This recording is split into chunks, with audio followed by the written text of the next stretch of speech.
Hola, ¿cómo están? Nuestro invitado de hoy escribe desde que escolar. Llevaba cuentos a un programa radial que dirigía Arturo Soria.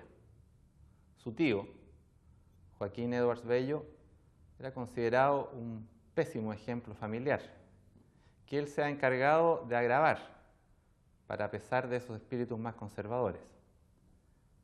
Hoy estaremos en Off the Record con nuestro Premio Nacional de Literatura, Jorge Edwards. El autor de Adiós Poeta ha erudiado mucho y se puede decir que viene de vuelta de una experiencia de la que guarda buenos recuerdos, pero que lo estimula a revisar y profundizar en lo ya contado. Se ha reeditado su novela El Anfitrión y los sucesos más recientes permiten nuevas lecturas y otorgan más sentido a su versión de un Fausto criollo y a la existencia de un pacto con el diablo de nuestra transición en curso. Su última novela, El origen del mundo, ha extendido su impacto de escritor universal, reconocido más allá de las estrechas fronteras. La vejez que acecha, la impotencia, los celos obsesivos, las alternativas para enfrentarla surgen de una historia llena de ironía y frescura sobre chilenos en París. El autor de Persona non grata es un ex diplomático, cuya experiencia ha nutrido su creación literaria, donde la ficción y la crónica suelen tener límites muy difusos. Autor por más de 30 años ya de miles de crónicas publicadas semanalmente en la prensa chilena y extranjera, ha reunido un grupo destacado de ellas en el Whisky de los Poetas, también recientemente reeditado. Animador indispensable de un debate cultural que parece reclamar más dinamismo y actores, ha sido un testigo lúcido y crítico de la llamada generación del 50. Cuesta saber si ha vuelto de sus afanes diplomáticos para vivir instalado en Chile. Se podría apostar que no. Últimamente viene amenazando con una novela sobre Toesca y su mujer. En un minuto comenzamos a saber de Jorge Edwards. Espérenos. Buenas noches, Jorge. Buenas noches. Esto de las crónicas a manera de ficción y la ficción a manera de crónica se ha transformado en una suerte de leitmotiv. Incluso lo llevó a dar una conferencia, una charla en una universidad, en Yale, con ese título, ¿no? Es que el que me inventó ese título es un crítico uruguayo, yo creo que era el gran crítico de nuestro tiempo, que se llamaba Emir Rodríguez Monegal. Y Emir, cuando me pidió una charla, me dijo, mira, quiero que hables sobre el siguiente tema. Me lo dijo en inglés, tenía que ser en inglés la charla. How to write non-fiction as fiction. Cómo escribir no ficción como ficción. Y creo que era una buena idea de él, porque él observó cómo en Persona non grata había todo un lenguaje narrativo, digamos, que es propio de una novela, pero no se hacía ficción de ninguna clase. Esa fue la idea, de ahí partió esa idea. Pero es una idea que tiene para mí un carácter muy estimulante, porque yo incluso como lector he sido muy lector de memorias, por ejemplo, de crónicas, de diarios, además de muy lector de novelas. Siempre he hecho eso. Y cuando me encontré con un tema como el tema de mi pasada por Cuba, yo pensé, bueno, esto no lo quiero ficcionalizar.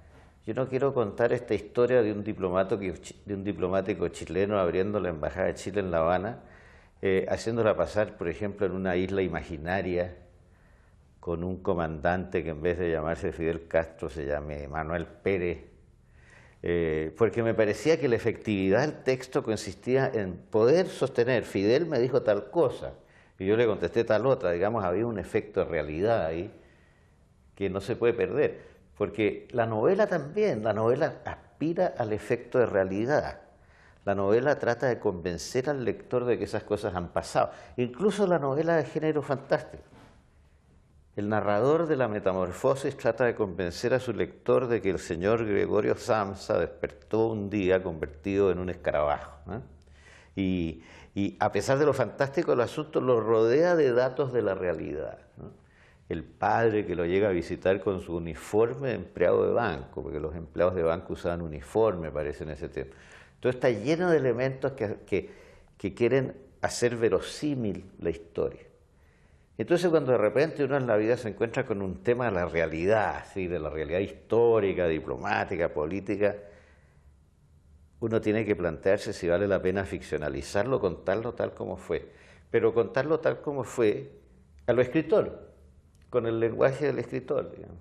Y eso permite de vuelta el juego de parecer crónica cuando es ficción. Por ejemplo, si me acuerdo en Fantasma de carne y hueso, uno de los cuentos, aparece un escritor, periodista, que se llama Jorge Edwards. Se llama Jorge Edwards, que vive, que no soy yo. Claro, que vive en el Parque Forestal, no frente al Cerro Santa Lucía. Sí, se parece mucho a mí, digamos, para mí era divertido hacer un personaje muy parecido a mí, pero por ejemplo Solterón, que yo no soy Solterón, que vive frente al Parque Forestal, que colecciona una pintura chilena de los años 40 y 50, yo no colecciono en absoluto, con ciertos hábitos un poco de misántropo. Era un juego, ¿no? Claro. Es un juego. Y la literatura tiene que jugar. La literatura tiene un lado de juego, un lado lúdico, que es absolutamente esencial para que funcione como texto literario.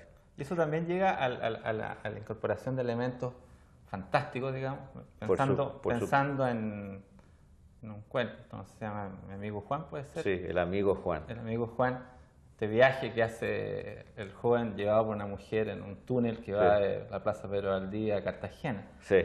Y que lleva a pensar de alguna manera, yo hacía la referencia con El anfitrión. Que hay un viaje también. Hay un viaje de Berlín a Chile, muy fantástico. Yo creo que en mis textos narrativos siempre hay un viaje, he llegado a la conclusión, porque en Persona non grata hay un viaje, un personaje que va a Cuba, a esa isla desde Chile, digamos. Y en El anfitrión hay un viaje, en muchos de mis cuentos hay un viaje. Creo que el tema del viaje es uno de mis temas, y a lo mejor corresponde a que he sido bastante viajero, casi un vagabundo, ¿no? Quizás, no sé, pero me parece que la vagancia y una cierta libertad con el tiempo y con el lugar es una cosa que me ha hecho escritora. Ahora, quedando un poco en la idea del anfitrión, esta novela, y ese viaje, en ese viaje, sí, cuando Faustino, el personaje seducido por este diablo, está en Chile.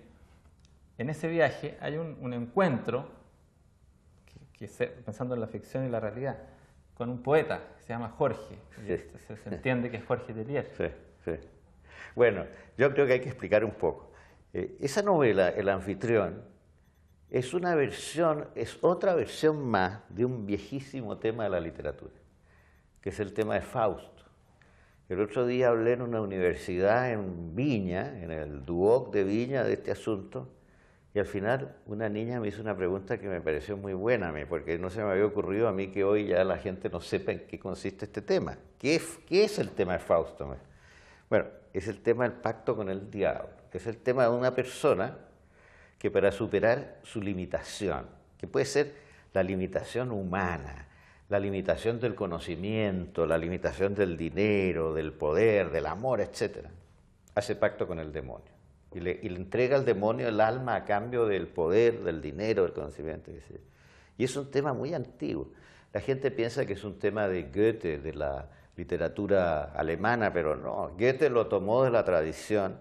Es un tema que comienza a fines de la antigüedad clásica. El primer Fausto, yo estudié mucho el tema antes de lanzarme a escribir El anfitrión. Es decir, hubo una coincidencia. Yo estaba estudiando el tema. Estaba muy fascinado por el tema y llegué a Berlín. Y una de mis conclusiones de mis lecturas de Fausto es que Fausto es el hombre que sueña, porque es el hombre que sufre los límites humanos y sueña con ir más allá de sus límites. Y entonces el primer Fausto de la antigüedad, por ejemplo, era un hombre que intentaba volar, según la tradición. Era un tipo que se llamaba Simón, le decían Simón el mago, e intentaba volar. Y cuando volaba o cuando hacía pruebas de vuelo se llamaba a sí mismo Fausto. Y de ahí viene toda la historia. Y entonces yo llego a Berlín con una beca para escritores, estaba leyendo Faustos, había leído el de Goethe, me había leído un Fausto inglés, después me leí el Fausto argentino de Estanislao del Campo, un Fausto en verso gaucho, Después descubrí que hay un Fausto español que se llama Las tribulaciones del doctor Faustino, de don Juan Valera, un viejo muy académico, y es divertido ese Fausto de él. Y entonces, un día, me dicen unos chilenos, vamos a ir a Berlín Oriental a ver a una gente que está exilada en Berlín Oriental. Eran los tiempos del muro, ¿no? Y entonces yo me encuentro con un viejo grupo de gente de la intelectualidad comunista de los años 40, 50 que vivía ahí. Y me llamó la atención un personaje que a veces ahora no sé si lo inventé yo o si estaba ahí, pero que vivía en un cuartito muy chico frente a una estación de ferrocarril, en un ambiente bastante sórdido, bastante triste, que me contaba que veía muy pocas veces la luz del día porque tenía que irse como a las 5 de la mañana a trabajar y volvía como a las 6 de la tarde. Oscuro. Así que estaba siempre oscuro, y en la fábrica donde él trabajaba estaba siempre oscuro. Bueno, y este personaje soñaba, y soñaba con el Chile antiguo, soñaba con las empanadas de horno, soñaba con tomar vino chileno, soñaba con salir, y me cuentan lo siguiente: este hombre junta marcos alemanes del otro lado, del lado occidental, y cuando ha juntado suficientes marcos, cruza el muro, se va a la avenida principal de Berlín, entra a un burger, se pide la salchicha más grande, la salchicha gigante, y le echa todas las salsas que hay en esas instituciones alemanas, todas las mostazas y la salsa de tomate y las cosas, y se pide una cerveza gigantesca, las cervezas que dan allá que son como de 5 litros de cerveza, y se toma esto y vuelve a su covacha. Entonces yo pensé, ¿y qué pasaría si este hombre se encuentra con el diablo al otro lado, y el diablo le ofrece conocer Berlín y después ir a otras ciudades y a lo mejor ir a ese Chile que él añora y al que no puede regresar? Y de ahí surgió esta idea de un Fausto chileno, que como es chileno, y nosotros en Chile somos tan apocados y tan en clave menor para todas las cosas, le puse Faustino. Y después descubrí que don Juan Valera había hecho también un Faustino. Le puse Faustino y lo hice Talquino, además. Cosa que irritó mucho a Pepe Donoso. Me decía, ¿por qué es de Talca tu personaje? Ahora, esta novela, El anfitrión, que ha sido reeditada ahora, fue escrita en el 86, ¿no? Por ahí, sí. 86, 87. Incluso cuando viaja, Faustino se encuentra, entiendo que fue una cosa que tuvo que incorporar de alguna manera en el texto con el atentado a Pinochet. Claro, porque yo tenía a mi personaje exiliado chileno, sin papeles, porque tenía nada más que un salvoconducto para salir un día de Berlín y llevaba como 50 días fuera de Berlín, en Chile, y se produce el atentado. Yo lo veo en la televisión, en Europa, esto del atentado. Y digo, bueno, ¿y qué hago con mi personaje? Si hay un atentado contra Pinochet, todo personaje de la izquierda o de la extrema izquierda va a ser súper vigilado. Y enseguida, este señor que vino de Berlín Oriental sin papeles, van a pensar que vino a organizar el atentado. Y en realidad este Faustino es una especie de esos viejos comunistas, así buenos para el vino tinto y bastante pequeño burgués en sus hábitos, tiene muy poco de terrorista y de revolucionario. Entonces se produce toda esa ambigüedad que tiene su lado patético, su lado dramático y su lado humorístico. Esta novela la miraron en Europa como una novela muy irreverente, no solo para la dictadura chilena, sino también para la oposición, para el exilio, qué sé yo. Entonces fue una novela un poco atacada en ese aspecto, como diciendo, ya vuelve Edwards con estas historias, no muy críticas y muy socarronas y qué sé yo. Pero si se ve hoy lo que ha sido la transición chilena, yo creo que la novela adquiere un cierto sentido. Yo decía eso en la presentación, porque este personaje, que proseguir con algunos elementos de la historia, es tentado a transformarse en Demetrio Aguilera, que puede ser el gran hombre de la transición, cambiando su currículum, su historia, de ex militante comunista a un hombre sin mayor pasado y que puede caer bien a moro y cristiano. Esa lectura que uno puede hacer hoy día, yo decía con los sucesos recientes, esta cosa de las acusaciones, del rol del senador vitalicio, etc., efectivamente da elementos para mirar esta transición que en este tiempo se mira muy de otra manera con los sueños que había en el 86-87. Se mira con menos sentido crítico y con más optimismo y con más ilusión, digamos, en esos tiempos que ahora. Y claro, y hay un elemento irónico en la novela que quizás le da cierta razón a a la novela o a la mirada que da el novelista sobre ese periodo, ¿no? Un inevitable pacto con el diablo, finalmente. Sí, finalmente. Porque lo que hace este diablo es diferente de lo que hacen los diablos del Fausto tradicional, ¿eh? A Fausto el diablo le compra el alma siempre. Y a este Faustino, el diablo le dice en un club alemán de Puerto Montt, donde transan, donde hacen el pacto, le dice, mire, a mí en realidad el alma no me interesa. Eso son cosas del pasado, le dice, son entelequias, digamos, son abstracción. A mí lo que me interesa sí es su memoria, su pasado. Yo le compro el pasado y le fabrico a usted un pasado ad hoc, con que usted va a poder llegar incluso a ser presidente de la República de Chile. Va a tener un pasado impecable, porque con un pasado comunista no puede.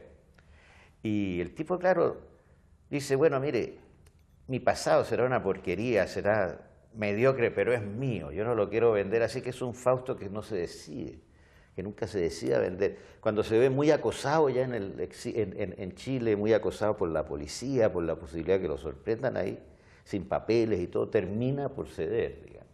Es un Fausto que firma o conviene por teléfono en realidad, porque es un Fausto de hoy, ¿no? Conviene por teléfono, sí, de acuerdo, la venta del pasado, en la última línea de la novela. Los Faustos tradicionales siempre comienzan con el pacto. Comienza el drama, la novela, lo que sea. Hay una novela moderna muy famosa, ¿no? El Doctor Faustus de Thomas Mann. Comienza con el pacto. Y entonces se cuenta a lo largo de la novela o de la obra de teatro qué le sucede al personaje después de haber hecho pacto con el diablo. Aquí todo precede al pacto y todo termina con el pacto. Por eso que incluso un crítico español muy agudo, me parece a mí, dijo, tendría que haber una segunda parte, como en el Fausto de Goethe, una segunda parte.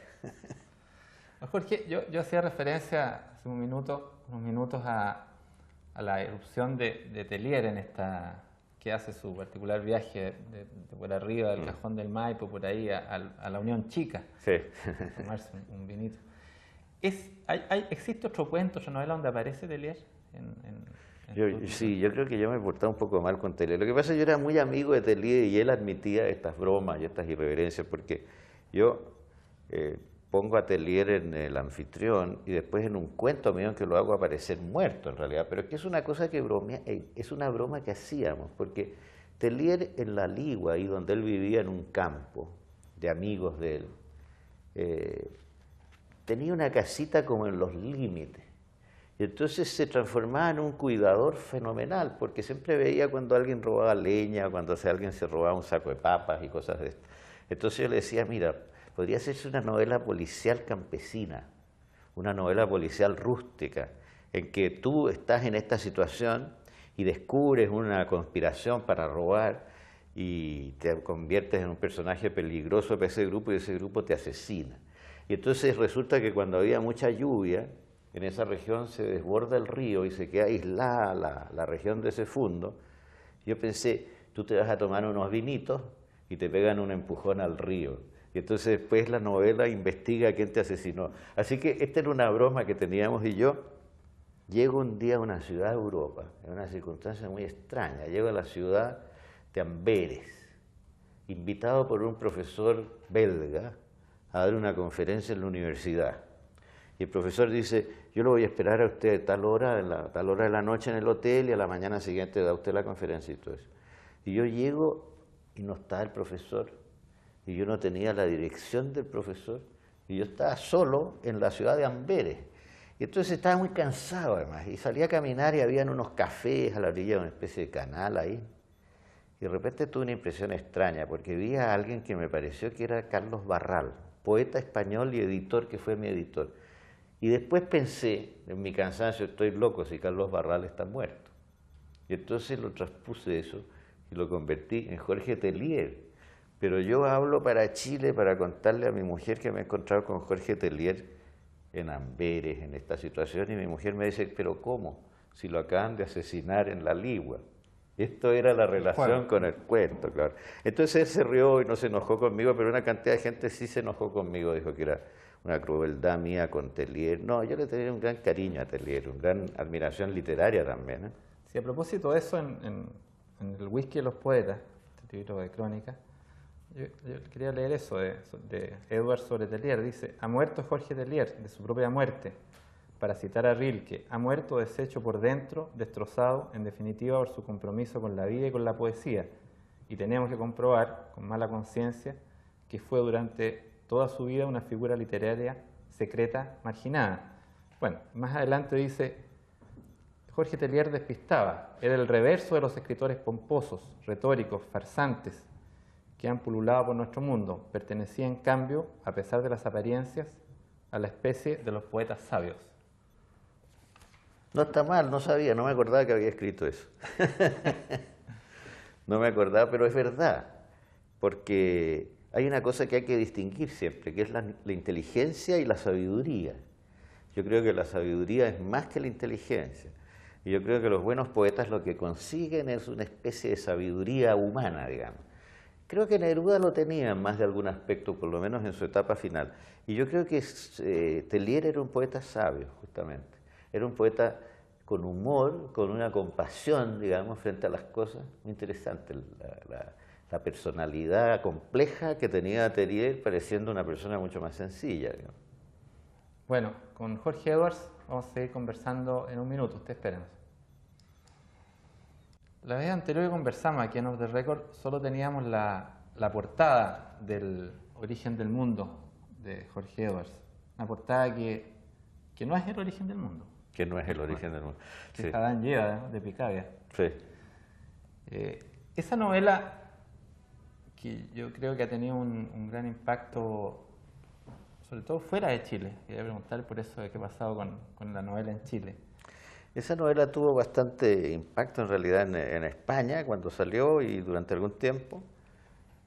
El problema es que en España los libros duran muy poco, se publica tanto todos los días que la duración de los impactos es más bien breve, pero tuvo un buen impacto y tuvo varias ediciones. Ahora está saliendo en portugués y me han mandado recortes bastante buenos de crítica, así que ha funcionado bien fuera y funcionó más o menos bien en México también, por ejemplo, pero en Chile parece que fue recibida con una cosa que domina en este país, que es una pacatería intelectual, moral, una cosa de ese tipo, ¿no? Porque encontraron que el tema era demasiado osado. La primera pregunta que me hizo un periodista chileno me lo hicieron en la revista Libros del Mercurio y era la siguiente pregunta: ¿por qué usted ahora, señor, se pone a escribir novelas de un viejito cochino, digamos, de un viejito con obsesiones sexuales, una cosa así? Y la novela creo que es un poco más que eso, claro.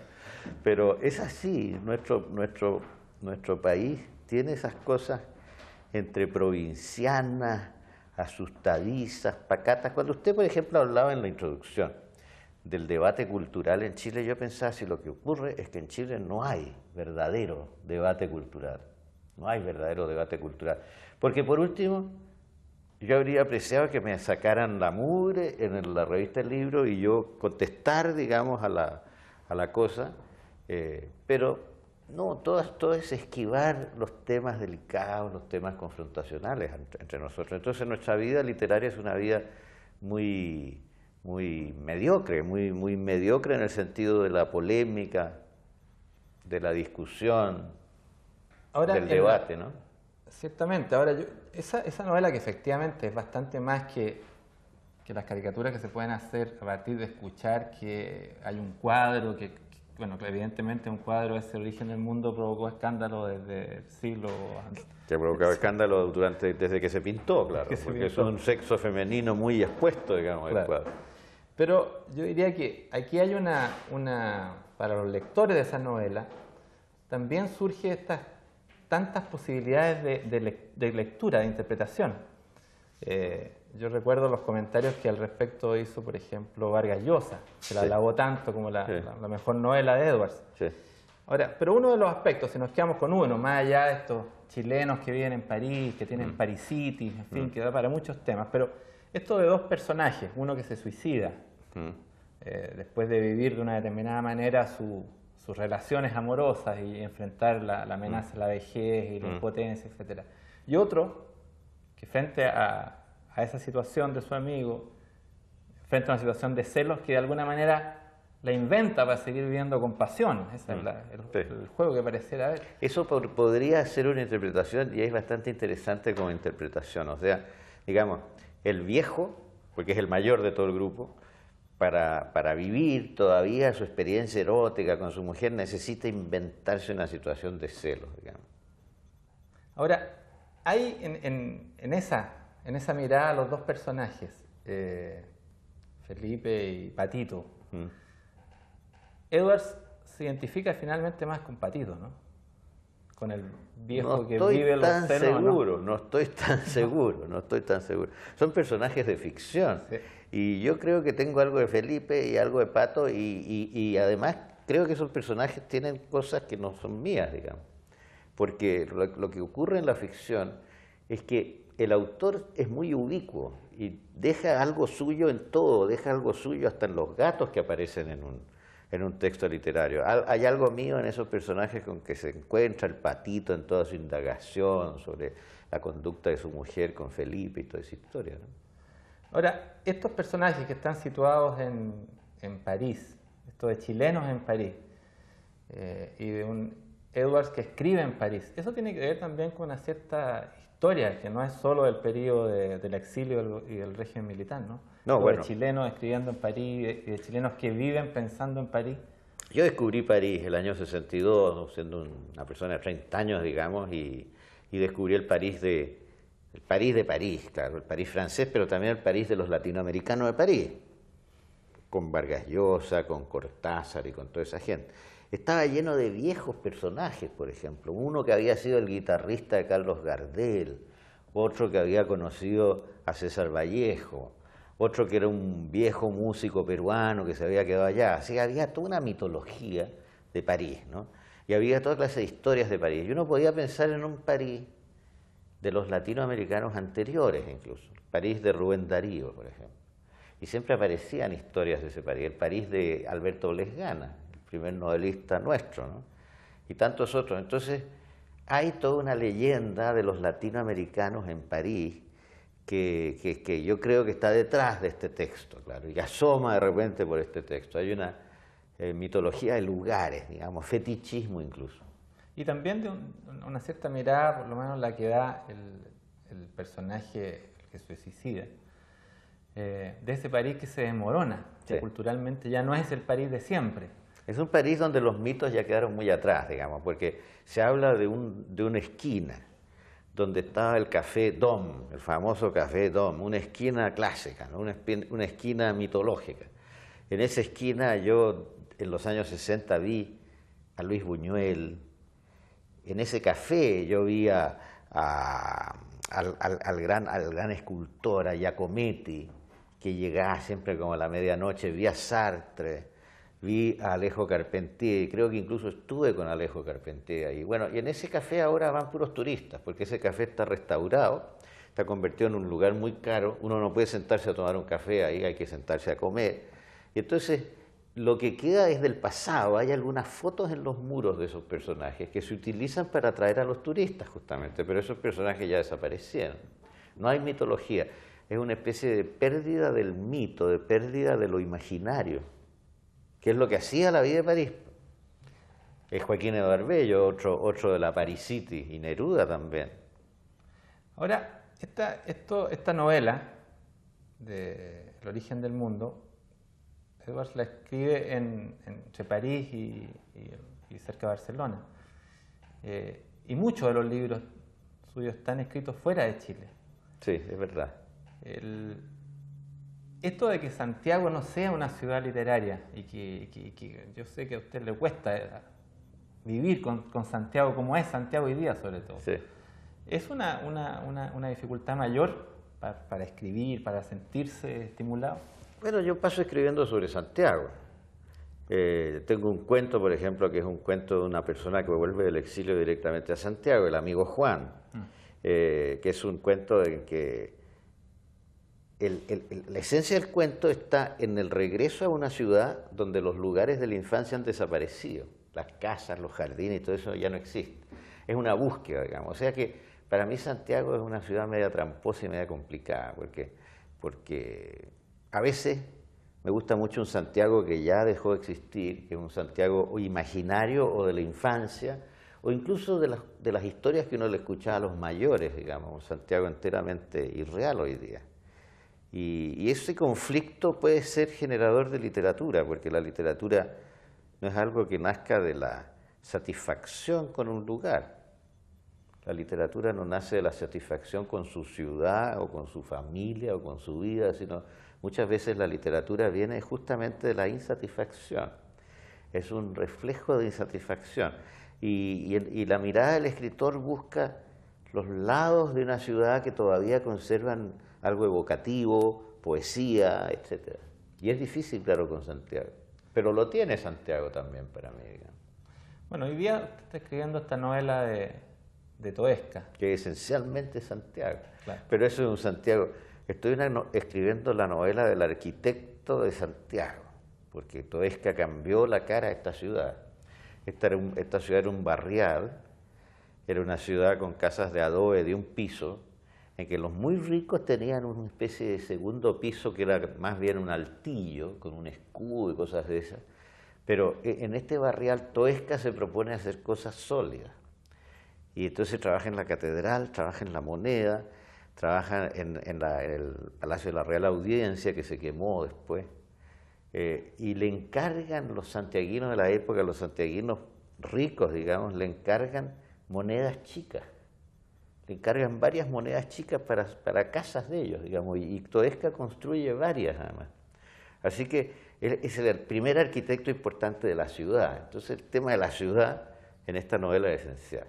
Pero también está en esa novela, entiendo, el tema del amor y de los celos, con Claro. Manuela, ¿no? La mujer de... El tema del amor y los celos, porque la primera idea que yo tuve de escribir esa novela fue leyendo un texto de un historiador, de Eugenio Pereira Salas, en que dice, a propósito de Toesca, que sufrió mucho por las infidelidades de su mujer, que era a quien él encerraba en conventos para que se portara bien. Y dice, y ella trepaba a los muros de los conventos como una gata para irse a juntar con sus amantes. Dice. Y los amantes de esta niña, que era muy bonita y muy divertida, porque yo le digo cartas incluso de ella, yo tenía hasta las cartas originales, era divertida, era llena de humor, era una chilena formidable en realidad. Los amantes generalmente eran los discípulos de arquitectura de su marido. Y en el fondo, en esta novela triunfa finalmente el marido, porque es una novela casi conservadora en ese aspecto, porque esos amantes de la Manuelita se dedicaron a hacer arquitectura de la manera de Toesca. Incluso cuando se murió Toesca, seguían imitando la arquitectura de Toesca, medio neoclásica y toda esa cosa. Por ejemplo, el Museo Histórico Nacional está hecho por Goicolea, el gran amante de la Manuelita, y está hecho al estilo de Toesca. Y lo que eran los tribunales de justicia, donde está ahora el Museo de Arte Precolombino, también es hecho por Goicolea. Así que triunfa en artículo mortis Toesca. Y al final de su vida, Toesca descubre que no puede vivir sin la Manuelita. Y entonces la recupera y le perdona todo en realidad. Y cuando muere le dice frente a todos los vecinos, que los llama para que escuchen esto, la abraza y le dice, te amo y te perdono. O sea, estoy escribiendo un novelón romántico. A la vejez viruelas, dice, ¿no? En esta conversación, porque no hemos evitado hasta ahora la conversación sobre Neruda, que hablamos la mayor parte del tiempo en el primer entrevista que tuvimos en Off the Record. Me ha perseguido Neruda. Ha nerudeado mucho. Sí, así lo he dicho hace poco, sí. Pero yo recuerdo de esa conversación, un ánimo de volver a escribir en algún momento, a repasar a Neruda. ¿Eso está ahí? Sí, yo creo que cuando termine esta novela voy a reeditar y hacer una revisión crítica de Adiós Poeta, que es mi memoria personal, porque no es una biografía de Neruda, es una especie de memoria de Neruda. Es todo lo que yo sé del personaje, de su tiempo, de sus amigos, de sus enemigos, pero quiero ir más a fondo en algunos de los temas de ahí. Ahora, se ha ido Neruda transformando en un mito. Es un mito nacional e internacional, además. Es un mito mundial, Neruda. La gente llega a Chile, desembarca y quiere irse a la Isla Negra a ver la casa de Neruda, digamos. Es un mito increíble, la fuerza que ha adquirido es increíble. Y no creo que venga exactamente ya de la lectura de Neruda, porque estos tipos que desembarcan en Pudahuel y se van a la Isla Negra a veces no han leído una línea. Pero quieren saber, quieren ver y todas esas cosas. Ahora, en una de las crónicas se llama El Neruda el cartero, hay una mirada a ese Neruda que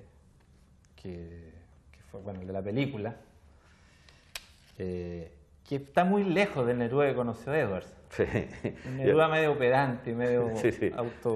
Sí. autorreferente. Es un Neruda bastante antipático. A mí me preguntaron si me gustaba el Neruda de la película de Skármeta y de Radford y todo eso. Y yo dije, no, en esa película el poeta es el cartero. Y el Neruda de la película es muy poco poeta y además hace cosas que Neruda no hacía nunca. Todo lo que hace en esa película Neruda no lo hacía Neruda. Por ejemplo, Neruda cocina. Neruda no sabía ni freírse un huevo frito, sabía comer, era un comilón, que otra cosa, pero cocinaba a la Matilde o cocinaban otros. Baila tango, ¿no? Baila tango, que Neruda no bailaba nada, porque era muy obeso y muy lento de movimiento, no tenía gracia para bailar y no le gustaba bailar. Se baña en el mar. Neruda en la Isla Negra yo lo he visto con una especie de telescopio mirando a las bañistas bonitas. Eso sí le gustaba mucho hacerlo. Y después en las tardes caminando por la orilla del mar y mirando los pájaros y todo eso, pero nunca se bañaba en el mar, digamos. Este poeta hace todo lo que... Y enseguida Neruda hace explicaciones pedantes, por ejemplo, dice lo que es la metáfora y cosas de esto. Neruda nunca hacía eso. A Neruda, por ejemplo, le gustaba mucho recitar poemas humorísticos de otros. Poemas esdrújulos, por ejemplo. Poemas en que el acento se pone al revés. Era una tarde triste y pálida, de mi trabajo a la sálida.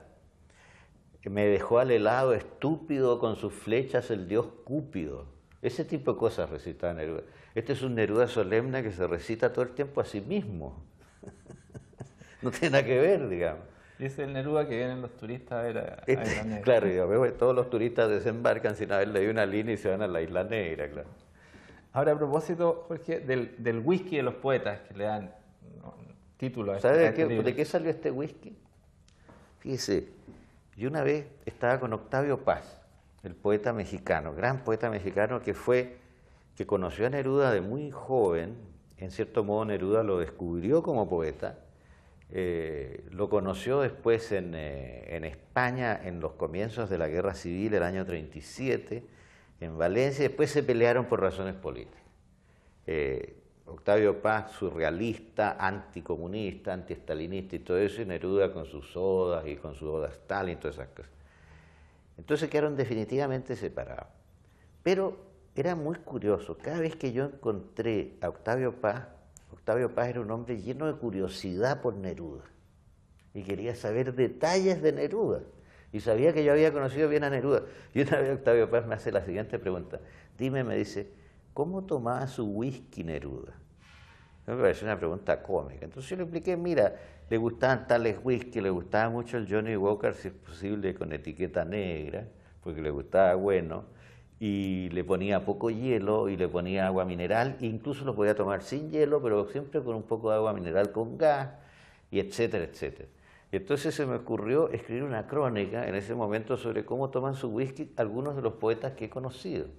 Cómo tomaba su whisky el poeta Jaime Gil de Viedma, que era un gran poeta español, que era un gran bebedor de whisky, un tipo más bebedor de whisky que yo creo que he conocido, y cómo tomaba su whisky un poeta que también es un gran poeta popular, que era Vinícius de Moraes, ¿no? El brasileño, que tenía una panza producida por el whisky que lo hacía sentarse a bastante distancia en las mesas, ¿no? Porque tenía una panza que llegaba a metros adelante. Bueno, hice esa crónica y después se me ocurrió que era un título divertido para el libro. En esa crónica incluso hay una fórmula para poder comer con whisky, ¿no? Bueno, esto me lo dijo un gran gastrónomo español, me lo dijo Javier Domingo, que era un tipo que sabía mucho. Yo le dije, yo creo que no se puede comer nada con whisky, y él me dijo, no, estás equivocado. Hay una cosa que se puede comer con whisky, que es el tártaro. Un tártaro combina perfectamente con un whisky. Así que se lo digo a los auditores, si quieren tomarse un whisky, que se coman un tártaro. Pero también se dice que más que el whisky, el gran trago de los poetas es el vino de lija, el vino... Esa es la tradición literaria, la antigua tradición, que viene de la poesía clásica. Claro. El primer poeta que bebía vino sin comer y que escribió sobre el vino, hizo odas al vino, es Horacio, el de las odas, el latino. Y Horacio tiene un verso que dice: no sobrevivirán los versos de los poetas que beben agua. Cosa que es falsa en realidad, porque yo conozco poetas que beben agua. Vicente Huidobro bebía Coca-Cola, por ejemplo, y era productor de vino por la familia. Ahora, en yo creo que esa revisión de Adiós Poeta ha ido creando un apetito respecto a lo que Edu puede contar. Sí. Yo quiero hacer un capítulo sobre Neruda y la comida, por ejemplo, que no lo hice, pero sé muchos detalles interesantes sobre eso. Quiero hacer un capítulo sobre Neruda y la comida. Quiero hacer un capítulo sobre Neruda y el dinero, que es una cosa más irreverente y más delicada, pero quiero hacerlo. ¿Qué pasaba en lo esencial de Neruda con el dinero? Bueno, en lo esencial que era un gastador inconmensurable de dinero y se endeudaba todo el tiempo porque era una persona con un espíritu, con una manía de adquirir cosas, era un coleccionista nato. Y entonces cuando se enamoraba de un objeto no podía vivir sin tenerlo y lo que hacía era que dejaba un poco de plata para dejarlo reservado. Y entonces cuando recibía un premio importante o unos derechos importantes, partía siempre corriendo a alguna parte a rescatar uno de estos objetos que había reservado. Bueno, y así otras cosas, ¿no? Ir más a fondo en Neruda, van a apelar, van a decir que estoy destruyendo un mito nacional, pero ¿qué le vamos a hacer? La literatura tiene que destruir mitos también. Tiene que destruir mitos. Vamos a seguir conversando con Jorge Edwards en un minuto, espérenos. Jorge, ¿qué duda cabe de que usted escribe a partir de la memoria? Pero escribir de lo que se llaman las memorias de un escritor, ¿está entre los proyectos? Me parece un poco fúnebre, porque es lo último que un escritor escribe. Entonces yo digo, quiero postergar el momento de escribir las memorias porque después uno tiene que retirarse y meterse dentro de la tumba, digamos. Así que no me gusta demasiado la idea. Y sin embargo he hecho memorias en el fondo, porque sobre Neruda que he hecho, mi memoria del personaje, y sobre Cuba son memorias de 3 meses en la isla y todo eso. Y leo muchas memorias, ¿no? De vez en cuando leo libros de memoria y me divierten, me interesan y todo eso.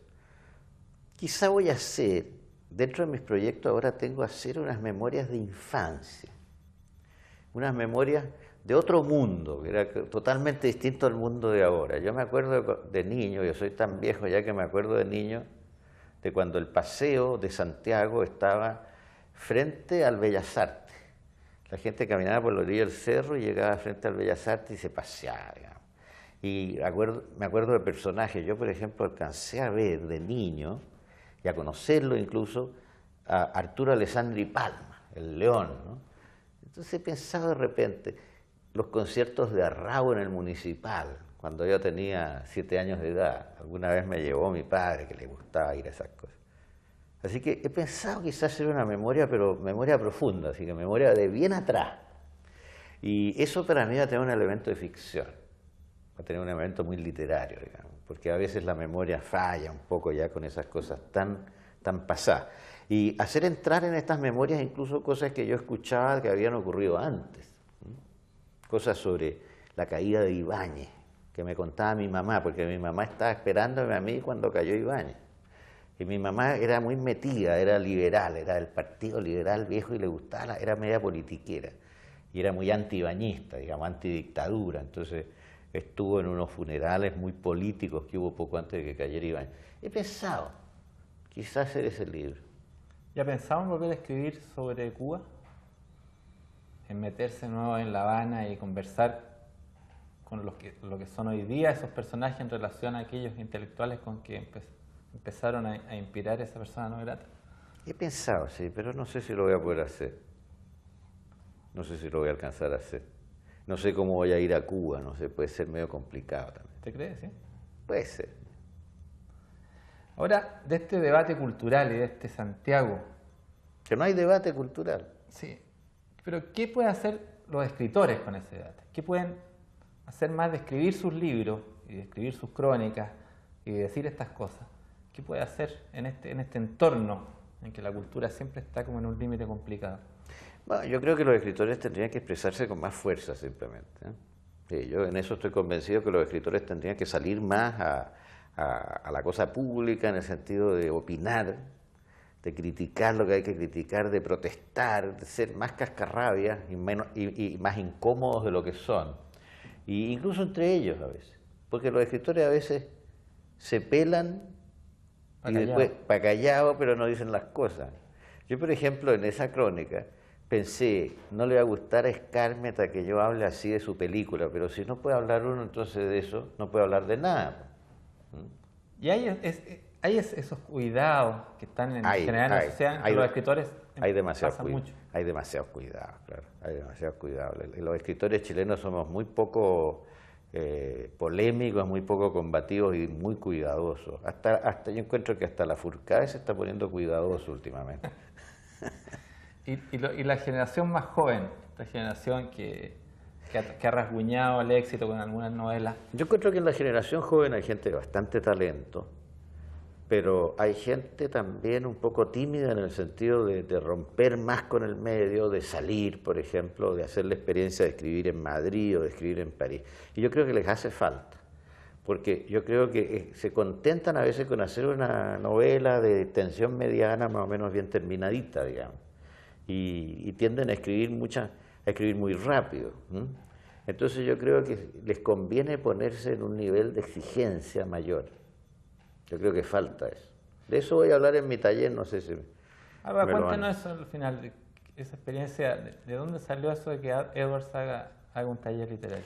Yo hice talleres en el pasado, pero llegué a la conclusión siguiente, que el mundo y el mundo chileno está lleno de gente que quiere escribir, pero no quiere escribir a veces porque le interesa la literatura, sino porque le interesa el éxito. Incluso un señor me preguntó hace poco que cuánto es el premio Nobel para ver si se inscribía en mi taller o no, como si mi taller lo vaya a conducir a ganarse el premio Nobel. Yo le dije, bueno, es bastante bueno, pero creo que mejor te dedicas a especular en la bolsa o una cosa de estas, porque sacarse el premio Nobel no es muy fácil.